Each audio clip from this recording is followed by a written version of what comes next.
one of my friends, he said, "Hey, Lewis, come check out this code I wrote." And essentially, it was like 100 lines of TensorFlow 1 doing this kind of algorithmic detection of signal versus background. And it had this peculiar property that it just crushed all the previous work of like physicists for like 20 years or so on various benchmarks for classification. And for me, this was my first kind of direct encounter with machine learning. And I thought, okay, this seems pretty powerful. I should probably pay attention. How did the best machine learning practitioners get involved in the field? What challenges have they faced? What has helped them flourish? Let's ask them. Welcome to Learning from Machine Learning. I'm your host, Seth Levine. Hello and welcome to Learning from Machine Learning. On this episode, we have a very special guest, Lewis Tunstall. He's currently a machine learning engineer at HuggingFace, the co-author of the best-selling book, Natural Language Processing with Transformers, co-author on one of my favorite papers in NLP, Efficient Few-Shot Learning with Sentence Transformers, and the SetFit library.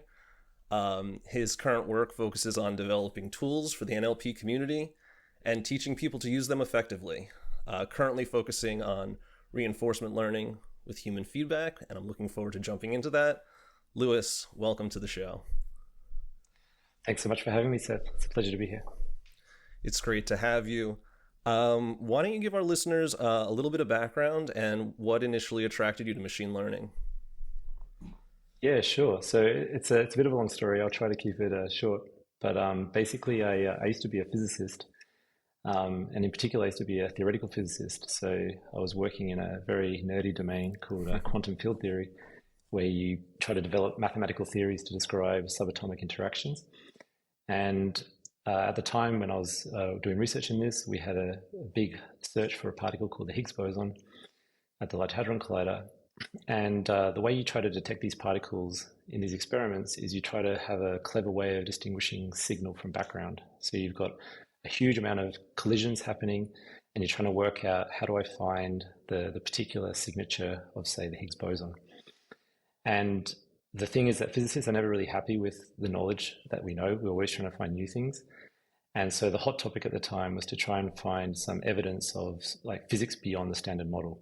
And a couple of my colleagues had spent many years developing algorithms to try and detect evidence of some new physics. And at the end of my postdoc, I was kind of deciding, should I stay in academia or should I try and take a look at what's happening in industry? And one of my friends, he said, "Hey, Lewis, come check out this code I wrote." And essentially, it was like 100 lines of TensorFlow 1 doing this kind of algorithmic detection of signal versus background. And it had this peculiar property that it just crushed all the previous work of like physicists for like 20 years or so on various benchmarks for classification. And for me, this was my first kind of direct encounter with machine learning. And I thought, okay, this seems pretty powerful. I should probably pay attention. And more or less the next day, I started looking a bit at like Python. I'd never really programmed before. And so I took a look at Python. I spun up the TensorFlow docs, which in those days it was pretty hard to get started in deep learning. And then it kind of started from there. And the sort of first step I had into doing machine learning was doing a Kaggle competition with a couple of physics friends. And this really got me hooked. I found it totally fascinating that you could, learn from data and, iterate with different types of algorithms. And this kind of made me take a step into industry. And I kind of never looked back after that. But it was very much a chance encounter. I think if I had never seen this 100 lines of TensorFlow, I probably would have still be, doing physics. Yeah, still with the Hadron Collider. That's amazing. What a great story. I think it's fascinating that, you can take machine learning, you can apply it to so many different fields, and you can see these sorts of breakthroughs, right? Back in like 2012, there was the big AlexNet where people were trying this problem for so long, trying to do it in a certain way. And then there was this thing that came along and it just like halved error rates, right? Or there's like AlphaGo that came along, AlphaFold that came along and just did protein prediction, in a way that had never been done before. So it's very cool to hear that it applied also to quantum physics, and you were able to kind of get that exposure. Cool. So yeah, working with TensorFlow and then working with Python. So you started with Python a little bit later on in your career. How did that go? Yeah, it was. I think I'm a bit like a granddad in that sense. Like, everyone at HuggingFace has started coding since they were like 7, kind of thing, and I'm the guy who started when he was like 28. So, um, so the reason for that is kind of funny. So in undergrad, I did a course in computational physics, and the language of choice was Fortran, Oh God. and this traumatized me so hard that I literally didn't pick up any code again for like almost 10 years after that. And I think I had a sort of, let's say, perception that coding was a little bit too mundane, and that, the only really interesting problems are the ones that you can solve with a pen and paper in your mind. Yeah. And machine learning kind of changed that perception for me big time. And learning Python at the start, I think, was kind of tough because in those days, this is like 2015 or so, 2016. There weren't a ton of like materials to like get started in ML. So you had Andrew Ng's Yeah. amazing Coursera course, but that was written, I think, in MATLAB or Octave. something. Octave. That's Yeah, right. which is the same as MATLAB. Yeah, but I remember it. I remember it well. I'm a MATLAB fan. Just yeah. Yeah. And so I remember almost doing all the inefficient things. Like I was like, hey, I need to learn Python. And being a physicist, you try to do everything like from scratch. So you say, okay, before I do any ML, I need to learn Python. So I remember like looking at like the sort of docs of Python and trying to like learn Python from reading the docs. Right. And that's kind of an inefficient way of doing things, right? And what changed for me quite, I would say, big time in accelerating things was stumbling into the Fast AI course by Jeremy Howard. Oh wow. Yeah. And He's amazing, right, Jeremy Howard? yeah, exactly. And this course, I think, was quite transformative in my education because he really emphasizes learning by doing. And, lesson one is like, okay, here's a convnet. We're going to do fine tuning, and you're going to get like a really nice model at the end of this. And all of a sudden, it changed the way from like trying to learn things for the sake of learning them to learning them to solve a specific problem. And I think that for me was like a really big step and made everything much easier after that. But yeah, learning from scratch is a tough thing, especially when you're not used to it, right? Yeah, absolutely. I mean, the important thing, I think, when you're trying to solve any sort of complex problem is understanding the problem space, getting like a really deep understanding of it, figuring out what potential solutions are. Coding is a piece of it, right? Like, but it's not everything. You need to be able to think about it in a certain way. And I'm sure having a PhD, and in your background with quantum physics and everything, you were able to think deeply, about these types of problems. So I feel like you took sort of an initiative, right, where you wanted to get into transformers. What was your initial foray into transformers? How did you first get exposed to it? Yeah, so it seems again, the story is going to sound similar to the physics one. That's fine. In Switzerland, we have this conference every year called AMLD, so the Applied Machine Learning Days Conference. And this is a fairly big conference where it tries to bridge industry and research. And I had attended a couple of times, and it was on this particular year, I think it was around 2018, when Jacob Uzkorite, who's one of the authors of the Attention is All You Need paper, came to present essentially, the Transformers paper. And I remember this like auditorium. It was like one of those like, side sessions, not the plenary, but it was jam packed. I mean, there was like people sitting on the floor, queuing outside. And I remember at the time I was kind of ignorant because I wasn't working on NLP. I was doing more kind of classical data science. So things that were more tabular based and time series based. And again, I was like, okay, I've heard of this paper. There's a guy talking about it. I should probably go check it out. And he gave this amazing talk about like how transformers were sort of significantly different from LSTMs and RNNs. And yeah, again, it was like one of those like sort of epiphanies where you're like, okay, this seems important. I should probably pay attention to it. And it just so happened that the startup I was working at, we had started taking a project doing question answering And this was really in like the early days where you only had PyTorch pre-trained BERT, I think was the name of the the original, HuggingFace yeah, like that library. was the original library, yeah. And this was like a super, bare bones like library. You had a couple of scripts. And I remember doing this like extractive question answering task on this data set of clinical notes. And it really worked. I mean, it was really impressive. And it was a cool problem because it was one where I couldn't make a good baseline. So a lot of the things that you do in data science is often about just being pragmatic. So just pick the simplest algorithm, typically naive Bayes will get you very far in NLP. But for extractive question answering, it's quite hard. Regex will get you a certain distance, but at some point it's tricky. So we just ran this like through this like PyTorch pre-trained BERT, and it really gave great results. And again, I was like, okay, this is super cool technology, but I have no idea what's going on, right? I just like did, Python run right. question answering. And so when I started digging into the code, it was really quite alien because there's all these concepts like attention, self-attention, transformer blocks. And so again, I was like, all right, let's go look at the paper. Surely that was going to be explained. You look at the paper and you've got this like amazing architecture diagram of the transformer. And I had zero idea. Like I was like, I can't even read this image. And so then you're like hunting around for like things to learn from. And again, in 2018, there were basically two main references. There was Jay Alamar's amazing blog, or series of blog posts. Love it. That was one of my, for me too, that was my intro to Transformers, really. And I really appreciate the work that he's done. It's amazing. Yes. Exactly. And so that was like at the sort of conceptual level. And then you had at the other extreme, Sasha Rush. He had done this annotated transformer, which is like kind of like a line by line implementation of the paper. And I remember reading both of these and going, okay, cool. I've got a bit of an understanding, but I really want to know this question answering business, like what's going on here, right? And so I felt that there was this kind of gap between like the sort of, let's say, academic, low level, implementation to the conceptual.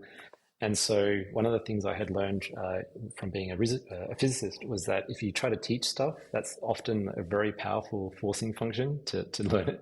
Definitely. And so I kind of joked to my colleague, Leandro, who's a co-author of the book. I said, hey, I'm going to write a book about transformers because there's like a gap in the literature. Do you want to do it with me? And he's like, oh, but we don't really know anything about transformers. And I was like, she'll be right. We'll figure it out. And that was kind of the start of this like journey towards, trying to write a book and, using this as a kind of lever to deepen our knowledge. Very cool. So yeah, that was something that I found fascinating looking into you and, some of your past, is that you started writing that book and you weren't working at HuggingFace at the time. No, that's right. Yeah. So yeah, there's a story there if you want, I can tell you, which is that like my wife was like, okay, Lewis, every day you're talking about HuggingFace and transformers, and because I was doing the book, right? And she said, like, maybe it's good you chat with someone there to just make sure they're not writing a book, because it will be kind of sad if you do all this work and then they go, ta-da, here's the HuggingFace officially sanctioned book. Right. And so Leandro and I just cold emailed Tom Wolfe, who's one of the co-founders of the company. Yeah. And it was one of those like moonshots where you say, no way is this guy going to reply. He's super famous, super busy. And to our great surprise, he replied a day or two later and said, oh, cool, sounds interesting. Let's have a chat. And, we shared a few draft chapters and he was quite happy with them. And so then it became more of an official collaboration. And we then submitted to O'Reilly, who then accepted us. And it was like maybe 6 months or 7 months we worked together on the book. And then when HuggingFace raised like the Series B to sort of grow the company, that's when we both joined. That's amazing. What a great story. So I guess that's one way to get a job, write a book about. The longest interview process ever. Yes. And then there's an updated edition of the book, right? So there was a first edition and a second edition. There's a revised edition, which I think it has color. That's the main distinguishing factor, and I think it has a few corrections that are some errata that people picked. Right. But this was again one of those things where we were sort of discussing with O'Reilly, could we have our book in color because so many of these images depend on it. And then they were like, well, only Fast AI gets to do that. And And then many people in the community were like really asking for color images, and then Oh, that's cool. I they didn't agreed to realize do that. that. And they gave you color on the cover also, which was nice of them. Yeah, and Um, a parrot, which is also yeah, very which is apt. very apt. Yes, with the stochastic parrots paper, and you know everyone's tendency to think that large language models are like stochastic parrots, which that's a larger conversation. Sure, Um, sure. I mean, well, to be honest, I don't know if the illustrator knew this, right? So, I mean, just oh, for really? viewers, this is what it looks like. So you got this beautiful lorikeet, and in the like last chapter of the book, this was the one that Tom Wolfe wrote. He said, "I want to be ambitious. I want to pre-train a language model." And we were trying to find like what's an interesting domain that is not just pre-training BERT or something. But so that's where we settled on code generation. And again, we were trying to think of a name, right? And I think it was Tom who said, "Oh, I'm going to call it Code Parrot." Um, and then I suppose the illustrator read that chapter and was like, "Okay, there's a thing about parrots," but it just perfectly happened to line up with the stochastic parrot paper. So It's the perfect cover. I mean, it's the perfect animal to have on there. Yeah, that's awesome. So let's talk about Hugging Face and Transformers. Obviously, Transformers is a piece of it, but Hugging Face is really like an ecosystem. Do you mhm. mind? Can you go into it a little bit? Yeah, sure.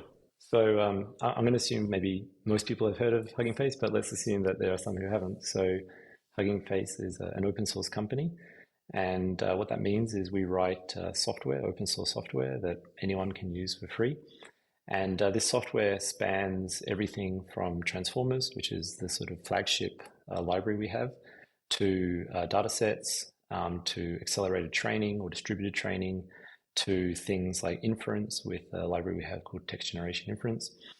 And by themselves, these libraries would be already quite useful for people. But the thing that makes it really an ecosystem is we have a Hugging Face hub, which basically lets the community share data sets, models, and demos with the community. And this gives you this kind of nice feedback loop where people will, for example, upload a new data set, people train models on that data set, and then people build very cool interactive demos using those models. And then the cycle, repeats.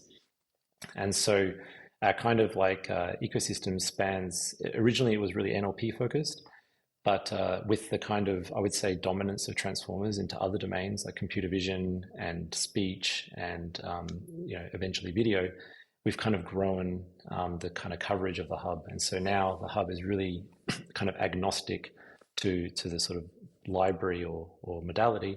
Right. And the way that we often try to explain this is it's kind of like the GitHub of ML. So Right. in the same way that GitHub enables software engineers to collaborate, the kind of vision for Hugging Face is to have the hub be the kind of place where machine learning engineers and practitioners can collaborate. Absolutely. And yeah, there's always new contributions that are just making it like that make Hugging Face even better, which is so cool. The model hub, the different tasks that you can look at, like the way things are sorted, the way that you can look at benchmarks for models. Um, the good models have model cards that Yep. detailed model cards that you can look at that understand the limitations of the model and how you should use it. um, I've also experimented with like Hugging Face spaces, which is really nice. And I know that you can actually have like inference endpoints and things like that. So it's machine learning, there's so many moving parts, right? So it's really great to have a resource, a place, a hub where you can kind of have all of this information in one place. This particular data set, you can connect it with, this, you could fine tune it for this particular model. Um, I've been able to use things like out of the box, and I've been able to use data sets, combine it with other data sets. I mean, what Hugging Face has done, it's created a foundation for the field, right? It's given people the ability to do things that they could never do if they were on their own. I think it's a really amazing testament to what open source can do. I know that that's like I'm preaching to the choir, you know, but it's in this environment that we're in, you know, where OpenAI is actually not really open, and you know they're very closed. And you know, Google once was very open, and now that you know some of their stuff is closed. Meta is, you know, tends to be more open. But HuggingFace has really taken the stance like it's open source community, and then look at all the amazing things that you can do with it. And yeah, I mean, sometimes like there'll be like a little bit of a lag. Like let's say like ChatGPT, obviously that took the world by storm. I mean, I don't think it took that many people that are like deeply entrenched in the NLP world by storm, because they could do the prompting, and you know, it was like, oh, it was a nice interface that they created, but don't take anything away. It's amazing, of course, what they did. Instruct GPT is incredible. But now Hugging Face has Hugging Chat, right? And you can be trying out different models there, and you can be interacting with different chatbots. So I commend the work. I appreciate it. It has, I mean, Hugging Face has allowed me to do so many incredible things. I mean, being able to take, you know, Distillbird, being able to take any of these models and fine tune them on the data sets that I'm working with. It's great work, and it's helping a lot of people.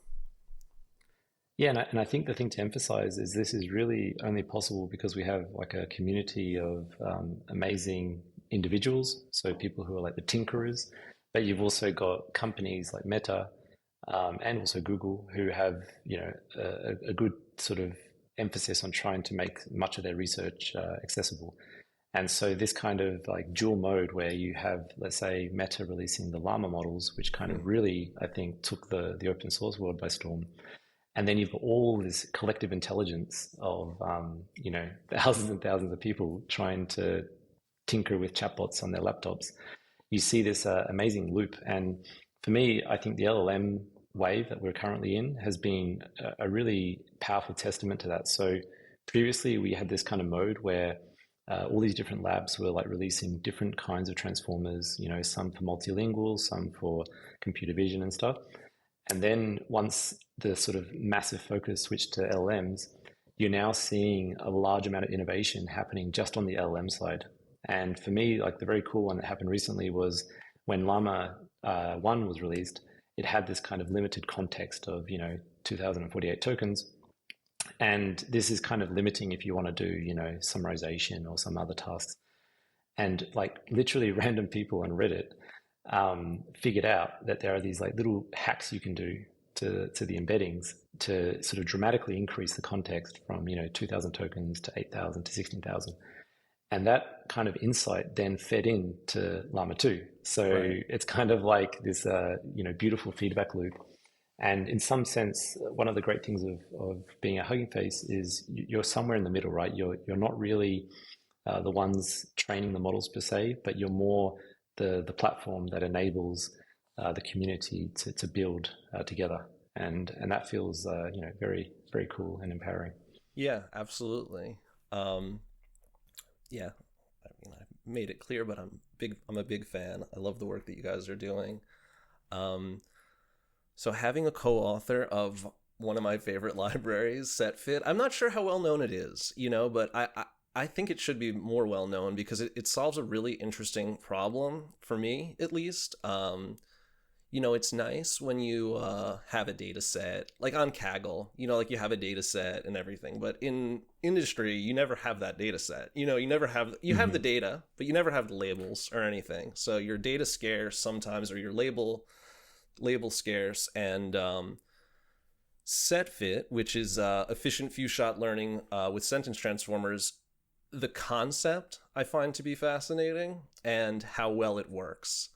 So yeah, having one of the co-authors, I'd love to have you just, you know, give me some info on SetFit. What do you think makes it work so well? What were some interesting things that happened, you know, as you were creating it or helping work on it? Yeah. So as you say, right, this is I think a problem of like dealing with limited labels is something that if you're not in industry, you don't quite appreciate. So if you're an academic, you're really used to just working with like these kind of conventional data sets that have, 50,000 labeled examples, and you just train, all your models on this. And, for people like you, and also previously in my previous job, I was a data scientist, this was like the opposite. It's like, oh, damn, like I'm so jealous of these academics. I've only got like 16 labeled examples. What am I going to do with this? And so some of the early work I did at HuggingFace was around model evaluation and trying to figure out, how could we enable the community to evaluate models across different domains and different tasks. And we worked on a project with a company called Aut, who were interested in probing the few-shot capabilities of language models. And the way this is kind of conventionally done was you would provide a bunch of, let's say, prompts to different types of models like GPT-3, and then you would see the ability of the model to kind of complete the prompt with the task. So you might say, for example, I have multiple choice questions. I show some kind of examples to give the model context, and then I give it the actual question I want, which is, I don't know, categorize, this list of planets or something. And then the model completes it, and if it gets it right, it gets a positive score. And what Aut identified was that many of these benchmarks were essentially gamed. So people, because they had access to like all the labels, they could always, even though the papers never did this, you could sort of say cherry pick and tune the prompt. So you could always do a bit of gamification to saturate the benchmarks. So what they developed was something kind of like Kaggle, where when you do a Kaggle competition, you submit your predictions during the competition, and you will see your performance on like a kind of public leaderboard. But there's a completely separate test set, which is held out until the end of the competition, and only at the very end is this then revealed, and then the final rankings are made possible. Right.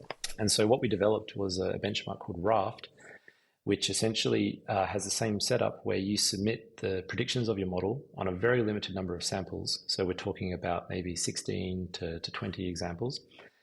And it's a classification benchmark. So you're trying to basically predict, positive, negative, or multiple choice type questions.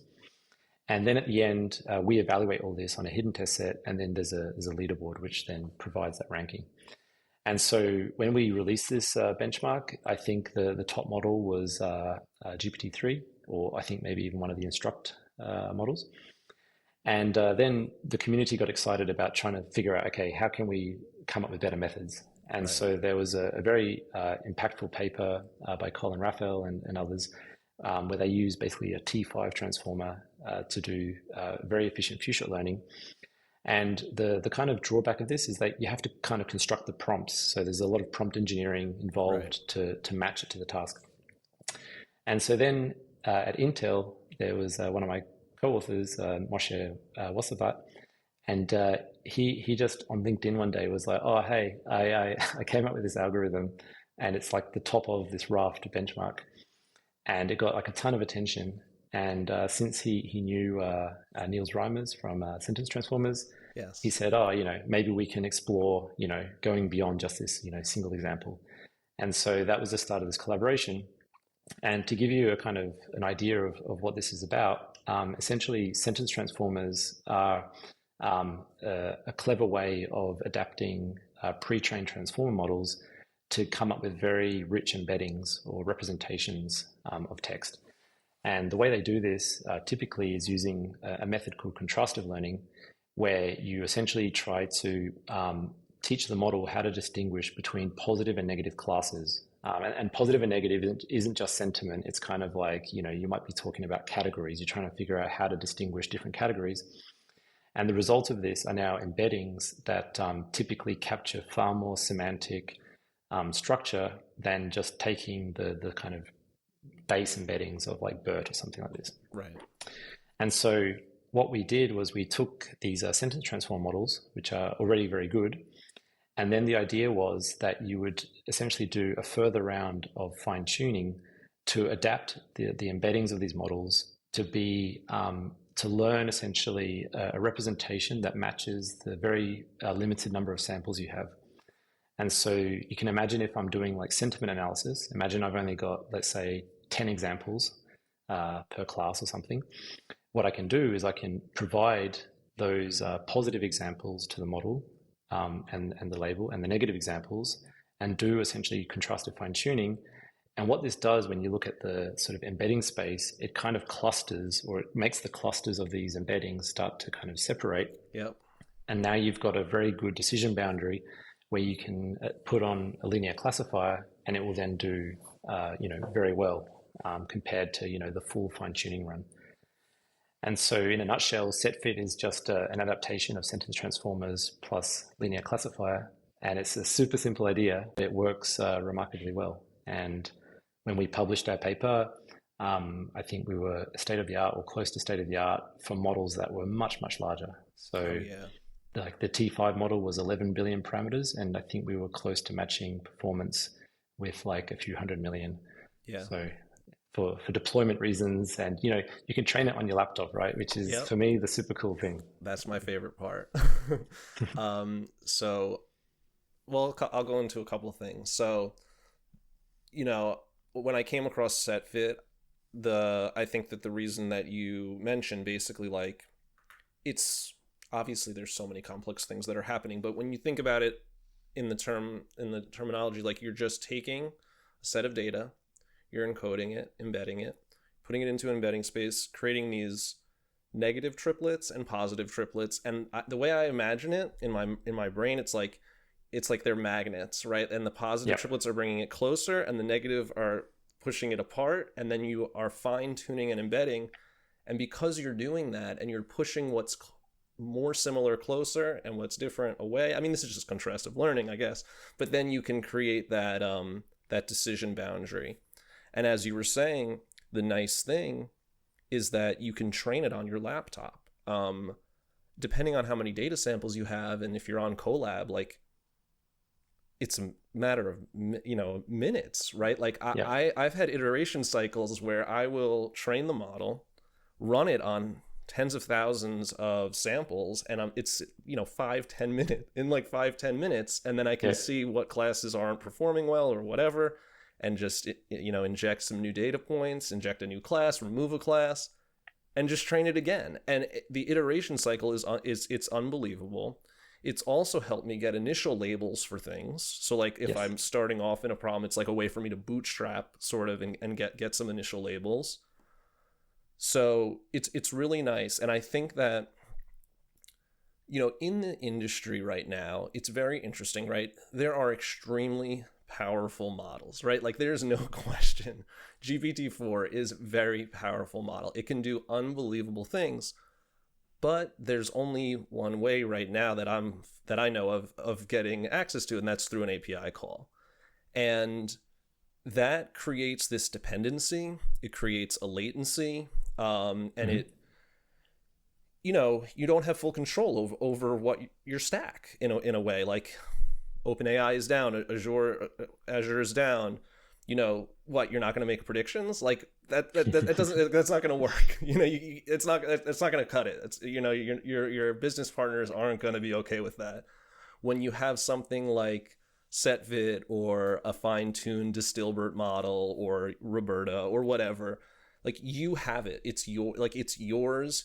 You can make it as like you know the trade-offs, right? So okay, I need something that's 400 megs, not 40 gigs, right? I need something that can actually run on my laptop, or I can run it, in a sense. Or let's say I want to create 3 or 4 models, right? So by having this ability to iterate so fast, by having more control over this ability to fine-tune the model that you're working on, you can actually more quickly get something that will provide value for the people that you're working with. I say it to create meaningful text classifiers for people. Like that's what a lot of people are looking for.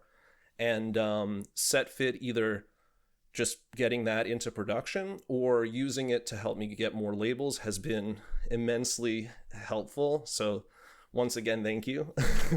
Glad to hear it. We have one user. One happy user. So Yeah, there one you happy go. user. And yeah, and the cool thing is that, yeah, it's not like it's contrastive learning, it's fine tuning, and then it's just the head is just a linear classifier. It's amazing how well it works. I have a lot of ideas with SetFit that I know I've spoken to you offline about, but what's one of the what's one of like the challenges that you faced, and then if you had more time to work on SetFit, like what would you do? Yeah, so I think one of the challenges we found was that there are some data sets which are intrinsically more difficult than others to classify. And I think we discussed this offline, but if you take, I think, the AG News data set, you've got these different news categories you're trying to cluster things by or categorize.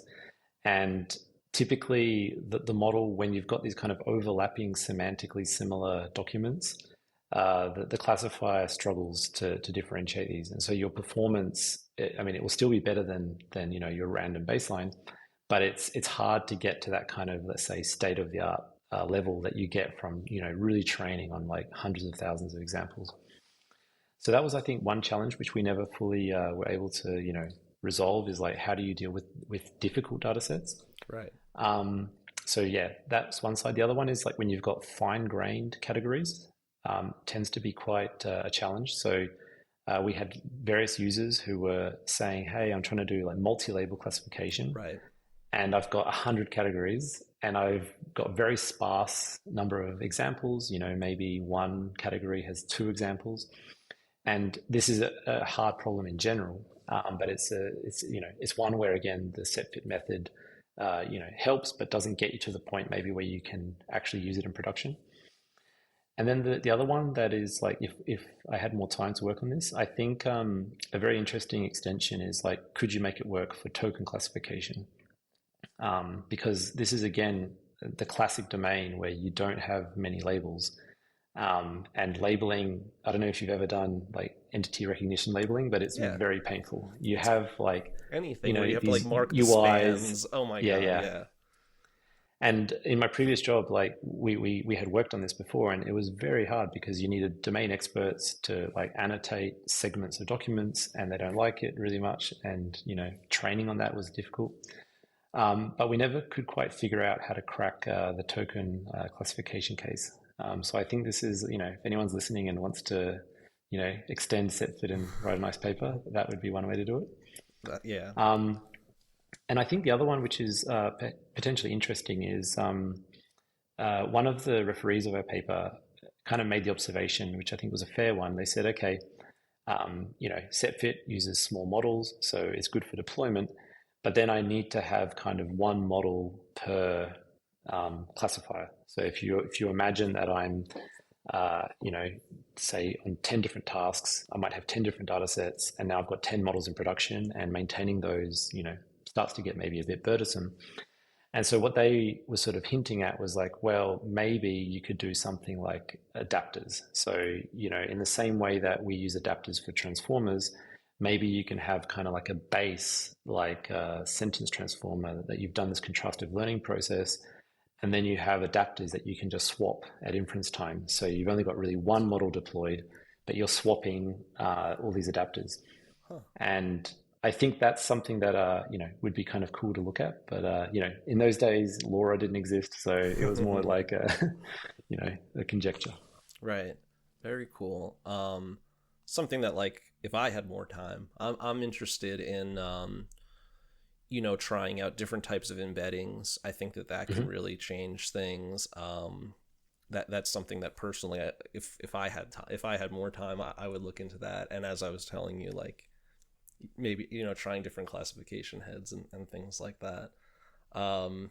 We could talk about SetFit all day, but let's get into the next thing. So large language models, it's unbelievable, what's going on, the capabilities of chatbots. It's like every day there's a new thing coming out. I'm sure, there's this new one. Mistral. My Mistral, yes, 7 billion, I'm sure there'll be initial 70 billion soon. And it's this really interesting paradigm, right? As humans, we've created so much knowledge and we've created so much written, text and everything. And now we've created these powerful models and we have the compute to actually, read it and do this sort of next word, prediction. And it's a really great data set. And then we started adding like another layer, fine tuning. And then like we've done work with instruction fine tuning, and of course, reinforcement learning with human feedback.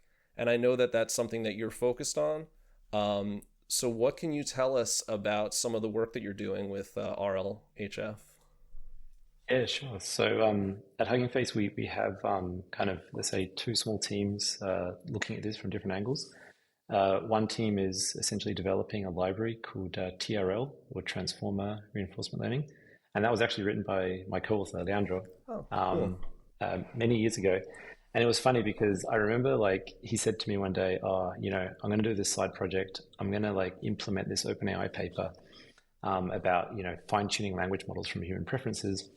And in those days, I was like, what? Like, why would you bother doing reinforcement learning? Like, reinforcement learning is horrible. Like, Right. it doesn't It's work. like orthogonal to NLP. Who could apply reinforcement learning to NLP? Yeah.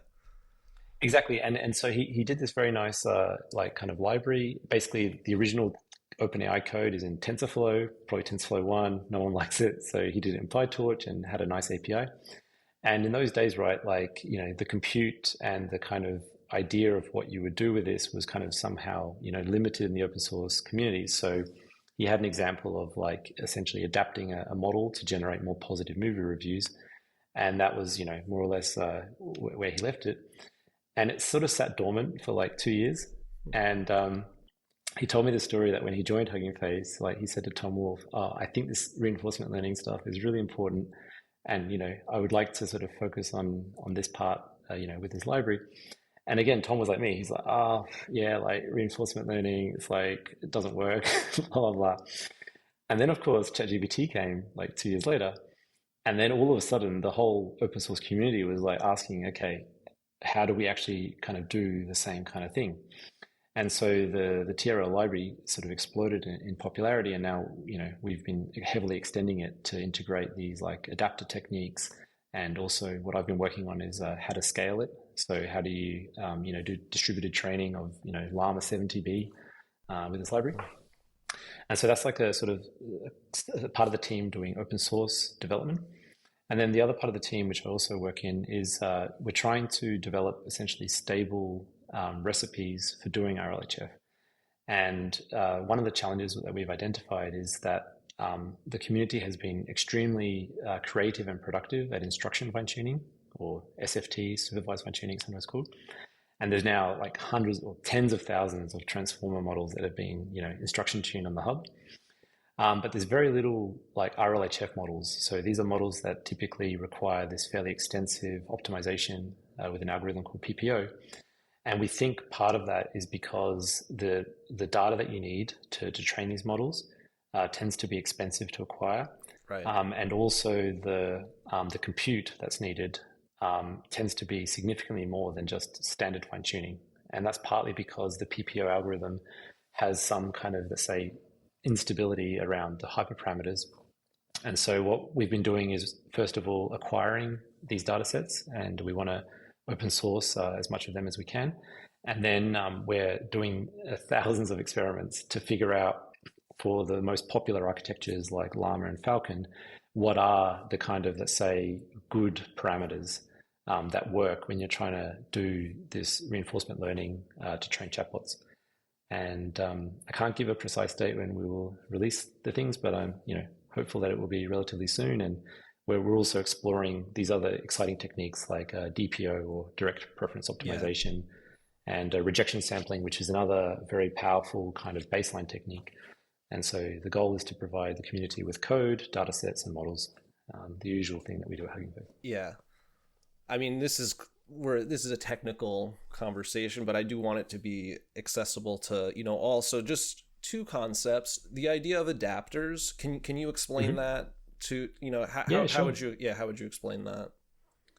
Yeah, so generally when you do fine tuning, and this was the standard practice for many years, essentially what you do is you take your pre-trained transformer, and this has got some kind of, let's say, basic understanding or statistical understanding of language based on this like next token prediction or, filling in the masks or the gaps in text. And what you do is you essentially throw away the last layer of this neural network and you replace it with a new layer which kind of matches the task you're trying to model. So if you're trying to do something like sentiment classification, you would have a kind of classification head on top of this transformer.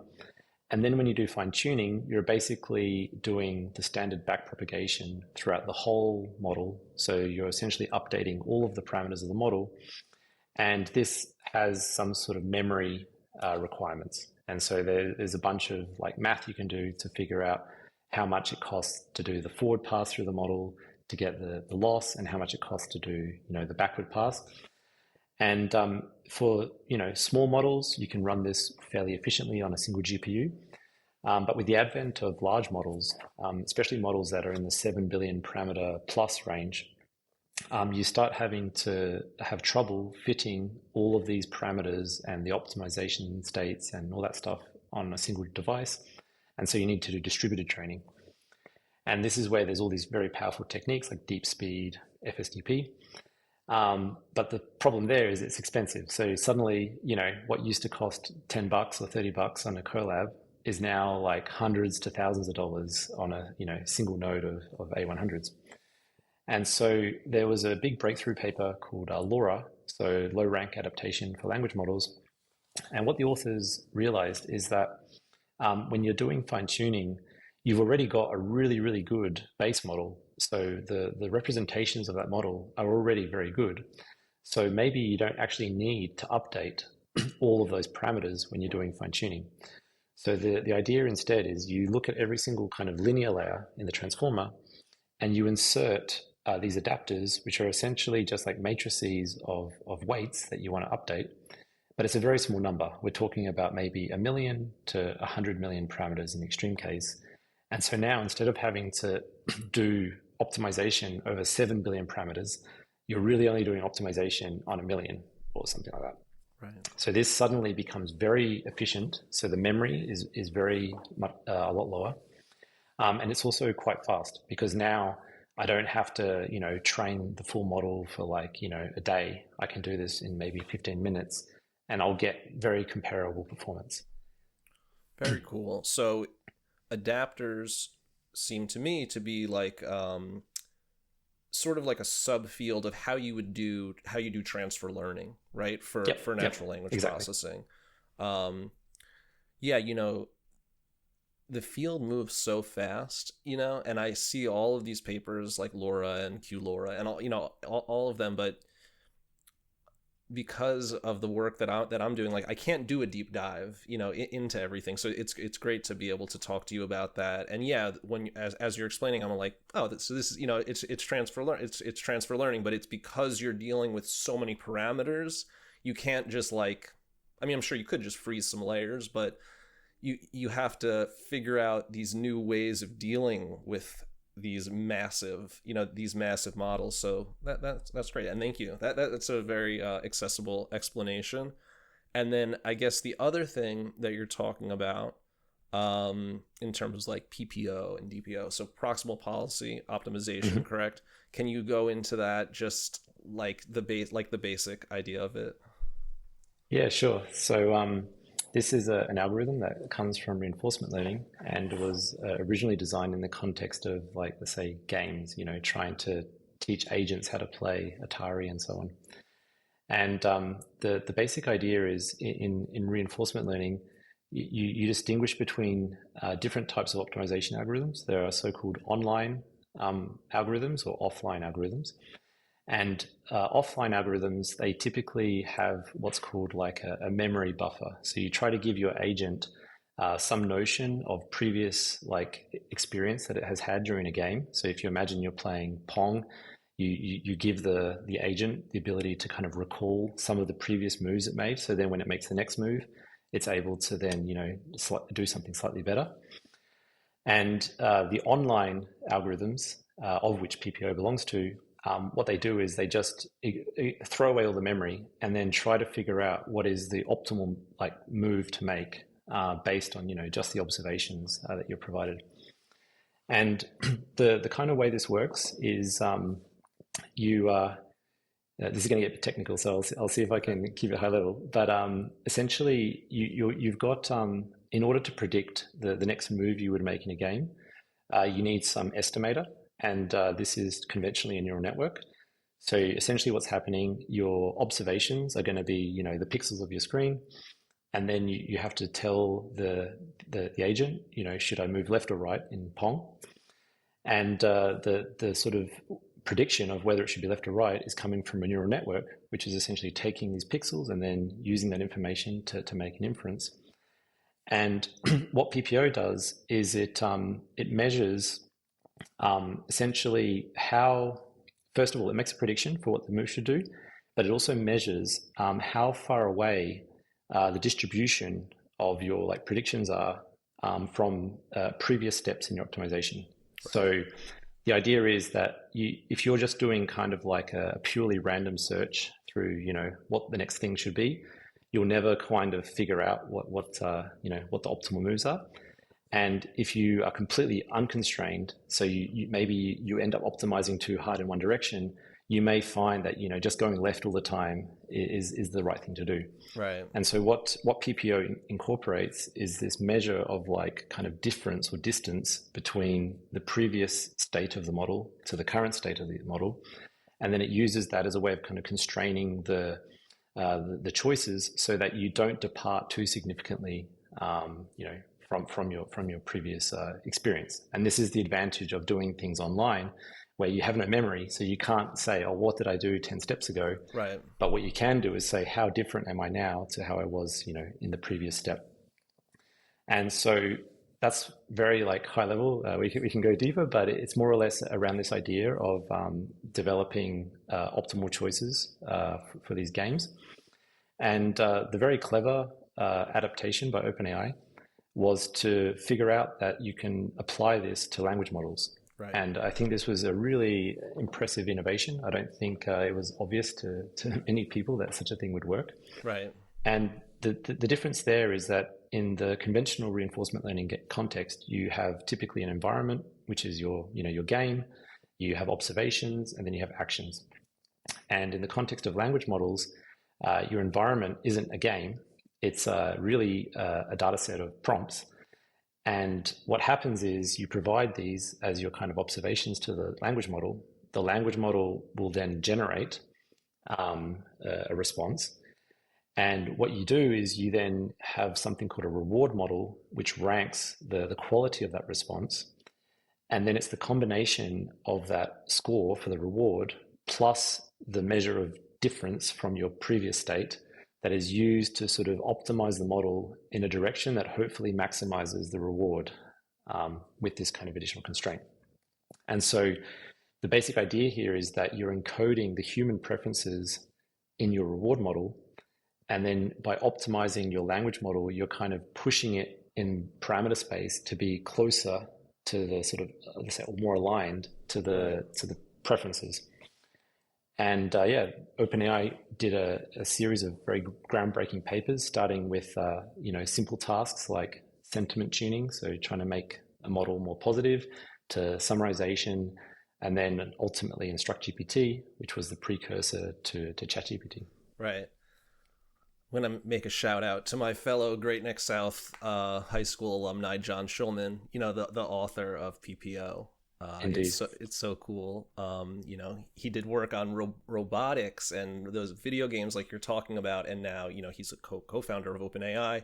And to see this reinforcement learning, where first off, for so long people didn't believe in reinforcement learning, and then people thought that you couldn't apply reinforcement learning to NLP, and then it was that breakthrough. The ones that you're mentioning, and in my mind, InstructGPT was really the one that broke the camel's back, I guess. That was the thing that opened the floodgates for all of this So yeah, it's so amazing. It's I'm looking forward to hearing, some of the results of your experiments, looking at all of the work that you're doing on RLHF. That's very, very exciting. And I know that we could definitely go into all of it. I mean, there's so many questions, right, around like, how do you know you're getting human alignment? The biases around longer responses, tend to Hmm. be accepted, better, and things like that. And then something that I'm like really interested in, and something that I'm doing in some of the work, like using other LLMs to validate things, because they have like RLAI, like reinforcement learning with like a AI LLM, feedback. like an LLM in the feedback loop, which I don't know. Those are the ones that kind of scare me a little bit. Yeah, um, although I think that all these techniques are trying to come up with like creative solutions to two main bottlenecks we have today. So the way we evaluate large language models has traditionally been on a series of like fixed benchmarks. So you have things like, let's say, the MMLU benchmark, which is a measure of like kind of, let's say, college or grade school level science questions or exam questions. And this is meant to measure like the reasoning capabilities of models. And then you've got like Truthful QA, which is another benchmark that tries to sort of measure the sort of hallucinations in some way. It's like a proxy for hallucinations. And all these benchmarks, they have the limitation that they're static. And so what often happens is, even though people try to be careful about decontaminating the pre-training to not include these, because these models, these benchmarks are everywhere, right? They're like on right. GitHub, they're on the HuggingFace hub, they're in like, random, I don't know, Dropbox folders. And so when you scrape the whole internet, right, you've got to do a lot of work to sort of try and decontaminate this. But the other thing is that they often are just proxies for like, let's say, capabilities that academics have developed over years. And there's a difference between that and what the end user wants. So the end user, in the case of say chatbots, they want something that they can, have a conversation with, and they want to be able to, be able to ask say a wide range of different topics. And a really nice example of this is in the Q-LoRa paper, which was this like quantized approach to LoRa. They show that if you basically train a language model on the FLAN V2 dataset, so this is like a very classic academic benchmark from Google around kind of like this sort of multitask reasoning, you get something which just crushes all the academic benchmarks. So you get a model that is like really state of the art on like, MMLU and so on. But if you chat with it, it's atrocious. It's like Right. terrible, terrible model. And then vice versa, if you tune your model on more like chat related data sets, so do instruction tuning on that, they will typically perform worse on these academic benchmarks, but then much better to chat with. Right. So the two bottlenecks have been, how do we evaluate chatbots in a robust way? And the second one is being, how do you bypass the bottleneck of reinforcement learning, or RLHF, where you need to acquire a large amount of human preference data?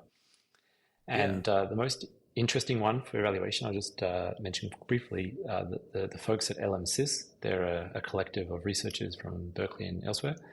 They pioneered the use of GPT-4 as a judge. So the idea is you show GPT-4 the response of your chatbot, and it just says, did it follow the instruction? Here's my score. And then you get some way of measuring the relative capabilities. And for the human preferences, we haven't cracked that yet, but there are many researchers doing this AI feedback to try and see if language models today, especially GPT-4, could be used as a proxy to essentially annotate the data for you. Right. It's so fascinating, and this is why it's so important to like just have like a strong background in like just machine learning in general, because what you're explaining in the first problem, where like they're kind of like seeing the benchmarks, in my mind, like it's just like data leakage, right? Like it's just Yeah, like it sounds like exactly. data leakage. It's like, did you split up like your training, validation, and test set? Like, I don't know, like maybe you didn't there, because if it's not Yeah. able to generalize, then you didn't succeed in creating a robust model. It makes you realize like benchmarks have their role in things, but they're not the be all and end all, right? You have to like and that's the interesting thing. I was listening to one of the llama chain, Lang chain, and how it's like it's a vibes test. It's like just Exactly. because you can run every benchmark, you can run every data set, you can try some like summarization data sets. Come on, you can summarize things in so many ways. The context is so important. And then you see these things, and all these influencers are posting things on Twitter and LinkedIn, and they're like, "Oh, try this model." And then like I plug it in, I use it on Hugging Face. I have a couple of tests that I have it do. Still can't spell lollipop backwards. Okay, that's an interesting one. It's because of the tokenization. It's not Yeah, a yeah, big yeah, deal. yeah. Not a big Yeah, deal. true. I guess if you do arithmetic as well, it's often they Yeah, struggle. and then arithmetic obviously, but like just get a calculator. The whole people tricking chatbots on arithmetic stuff. I'm like, use it for what it's good for.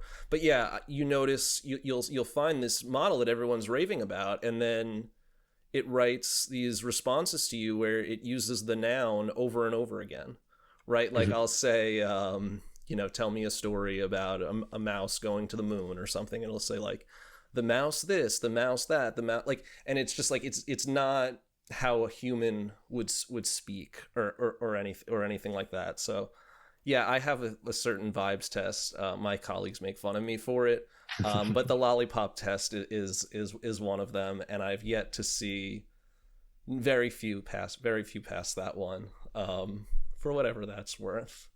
We've Yeah, we have yeah. we have three vibes. I can give you the three vibe tests we give at Hugging Face. So there's a cool prompt from InstructGPT, which is why is it important to eat socks after meditating?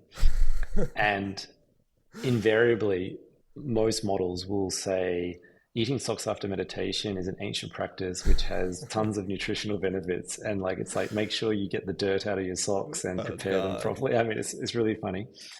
And the other one we often use comes from Jack Clark, who's at Anthropic, which is how many helicopters can a human eat in one sitting? Oh God. And invariably, they'll be like, "Oh, the average human can eat, this many kilos of food in a meal, and therefore, if we decompose a helicopter into kilos, you get that."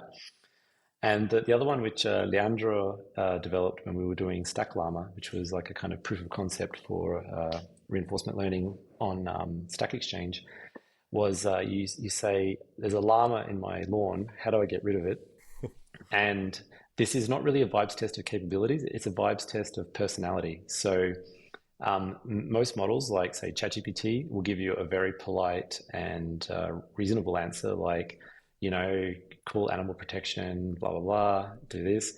But when we trained Stack Llama, it was like get a flamethrower and burn it to a crisp. Oh And no. and Not ready for production. exactly. And what we realized or we thought about is that in the Stack Exchange, website, there's like a whole topic of Dungeons and Dragons, which is around, Uh, people giving advice on how to handle, different oh scenarios. yeah. And we suspect that this is probably feeding into the optimization. But it was so funny because you could then say anything like, oh, a kangaroo is in my lawn. How do I get rid of it? And it'll be like, get a boomerang and, throw it at it. I mean, it was, yeah, quite funny. Yeah. That's why this is going to open up another Pandora's box, but just the idea of like what true intelligence is, and people being very scared of these chatbots. It's like, they have a certain, I don't want to even use the term understanding. They have it's statistical preferences, and then it's being fine-tuned on what humans want to hear. It's not quite able to be executing things. It's not like it's not given that power just yet. So I think everyone kind of just use it for what it's good, like use it for what it's good for. Generative models have their place, fine-tune, LLMs have their place. But I'm not one of those doomsdayers. I have a feeling that maybe you're not either, but you can correct me if I'm wrong. Oh yeah, my P doom is really high. No, I think for myself, it's something where I kind of oscillate between like center left, center right. If you imagine these like two extremes, and I think it's partly from living in Switzerland. You get used to, sort of taking the middle The road. narrow, yeah, the middle road. But I suppose I can see like both sides of this. So a good example of this, I met a chemist this AMLD conference this year, and he was one of the red teamers for GPT-4, and he was red teaming it from the perspective of like chemical synthesis. How far can it synthesize or help you build nasty things. And he said, of course, it's like not great. It's missing a ton of steps. But he said what it showed was like the value of expertise. So imagine you're trying to build something like, some sort of chemical reaction. Of course, you can Google a lot of stuff. But what GPT-4 can do is say, based on the results of your experiment, maybe you should increase the temperature of this or do something like that. And this starts to be, I think, quite a different paradigm to the just information lookup, where it's more like expert advice. And the models are clearly, not great. But this guy kind of showed me like the dual use when you start thinking about like chemical, biological applications. It's a little bit of a sort of uncertain area, right? And a little bit depends on how well the capabilities of the models increase in the natural sciences. And then at the other side, you've got like, let's say the one where, okay, there's no problem, let's just go full steam ahead. I feel like it's still like not clear to me if that's also like, opening you up to unintended consequences that are, again, super hard to predict. And for me personally, like if you look at things like social media, I find this answer to be this kind of argument to be fairly compelling, which is that, we did essentially AI on society with recommendation algorithms. Yeah. And we got some, unintended side effects around, democracy and so on.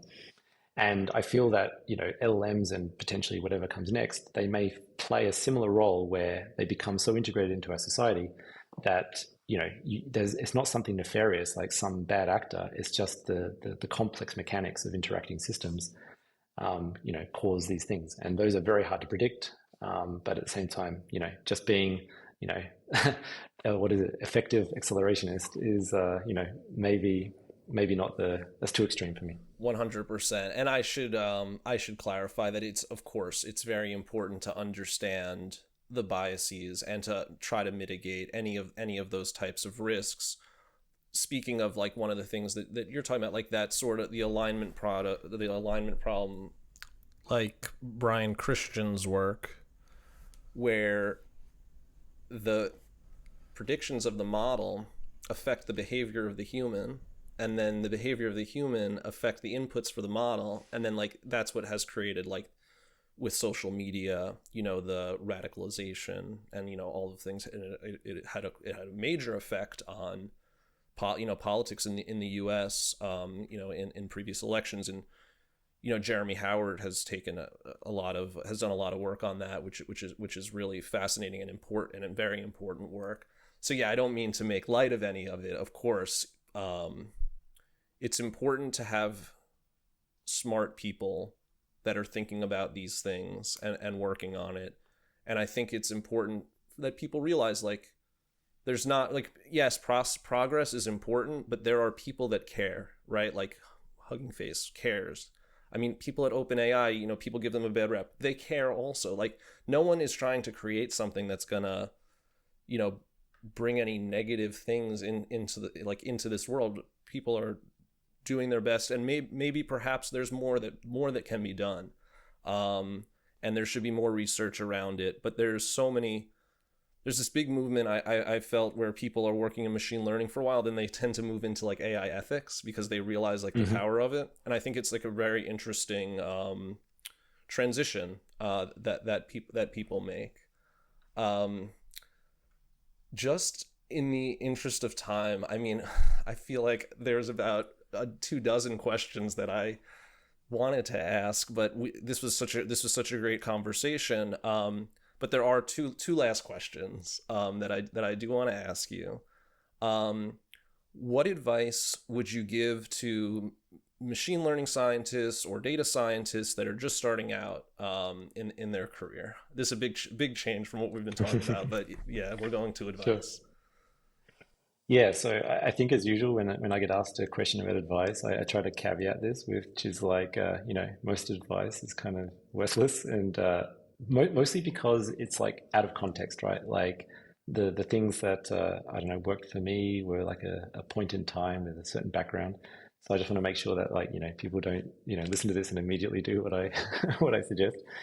Um, but I think the things that I learned in the last couple of years is that you want to really maximize your kind of learning rate, so to speak. So especially when you're starting out, it's a vast field. So you've got everything from computer vision to NLP to biology. I mean, you can think of doing ML in so many domains. And the one of the mistakes I think I made early on was I was just kind of like trying to learn all the things at once. So I was like hopping from like I don't know, like Ian Goodfellow's deep learning, super technical theoretical book to exactly to some online courses and stuff. And the problem with that strategy is you end up with a kind of shallow knowledge of like lots of different random things. And again, this like fast AI kind of philosophy was around sort of pick roughly one sort of domain, one kind of problem, and go deep on that, and then use that as your kind of foundation layer to branch out. And so for me personally, the vertical I looked for was NLP because I found that to be quite exciting. And then it was more or less all in on this and ignoring computer vision, ignoring reinforcement learning, obviously to my detriment, but Yeah, these other until things. you got smacked with it, and you had to. Exactly. And so But my, that's my fine. recommendation, yeah, That like that it's that's fine because you could get the foundation, and then you were able to kind of move into that. Yeah. Yes, I didn't mean to cut yeah. you And off the other there. one I was going to say is that if you're starting out, especially if you come from like a university, like undergraduate, you may have had a fair amount of, let's say, toy problems. So you may have worked on like, nice data sets. You may have worked on, soluble problems. And often I think part of our job, whether it's in industry or, in data science, it's basically working under, difficult, uncertain circumstances. And so I would recommend trying to move away from like, the things that everyone else does, Kaggle Titanic, Right. and really try to come up with something that's like fairly novel. And if I was doing my time again, I think the interesting thing I should have done much earlier was contribute to open source. And for me, this has been the fastest way to sort of accelerate your learning because when you're looking in the internals of the Transformers library, because you're trying to, contribute something, you really have to understand. I mean, you have to understand what the hell this attention stuff is doing. Yes. And so I would sort of say that's a natural place to start if you have the time and the resources, because you'll both get feedback from the maintainers of the library or libraries, and you'll also learn a ton about the sort of foundational layer. Absolutely. I think that both of those are such great pieces of advice. Yeah, finding a project that you're interested in where the data set doesn't exist, right? Like, do spend however long, some people say when you have a text classification problem, like just spend a week like labeling data and then Yeah, go forward. Don't try to like do anything too fancy. But find a problem that you're interested or a project that you're interested and do it end to end, right? Like yep, go from the data collection through everything, model creation, the feedback loops and evaluation and all of it, and then understand like what are the trade-offs, and then also like trying to like get it into production. Like what does it take to get it to expose to other people in any way? I found that to be very helpful because I think it's important like to be able to understand the concepts and to do it like in a notebook, but then at some point, at least if you want to be in industry, you have to see what it takes to get your model to be exposed.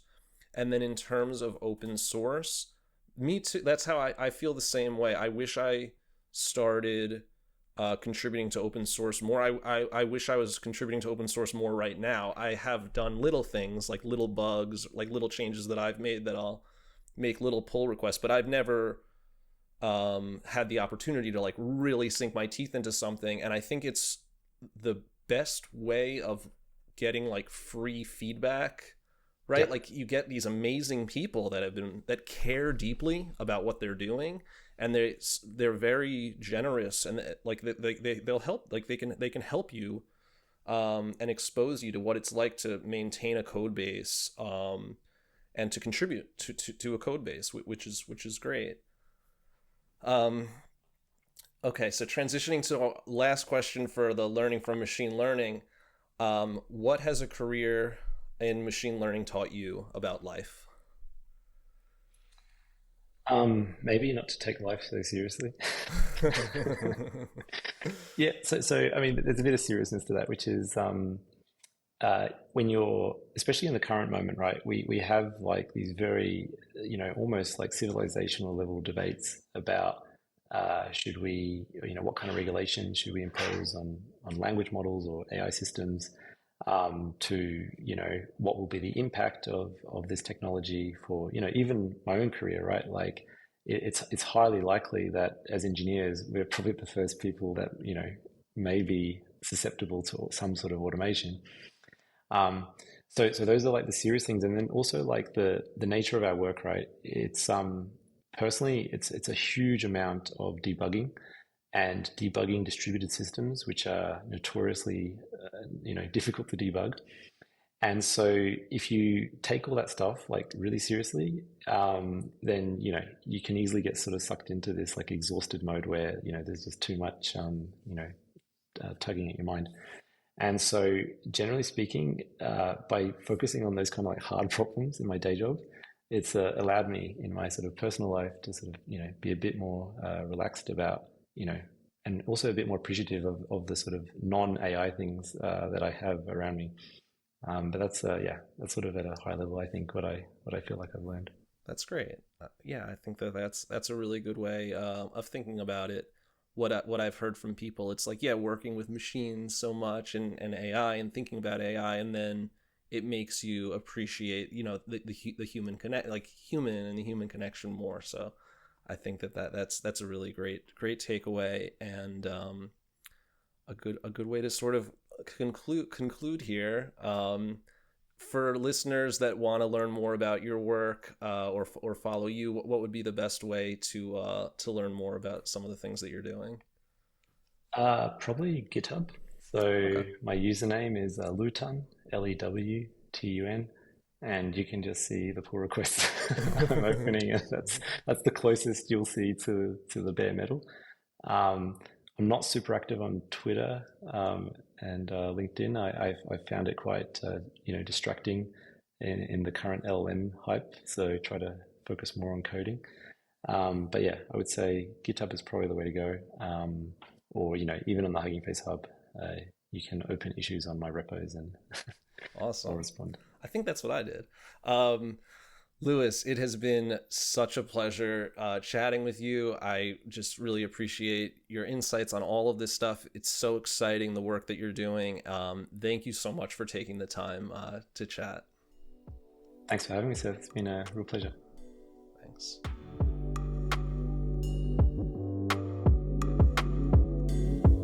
Thank you for listening to this episode of Learning from Machine Learning with the incredible Lewis Tunstall, former quantum physicist turned data scientist, and now machine learning engineer at HuggingFace. His work has helped educate and enable the NLP community with the best open source tools. Don't miss out on the resources in the show notes, and feel free to connect with me. Thanks for listening, and until next time, keep on learning.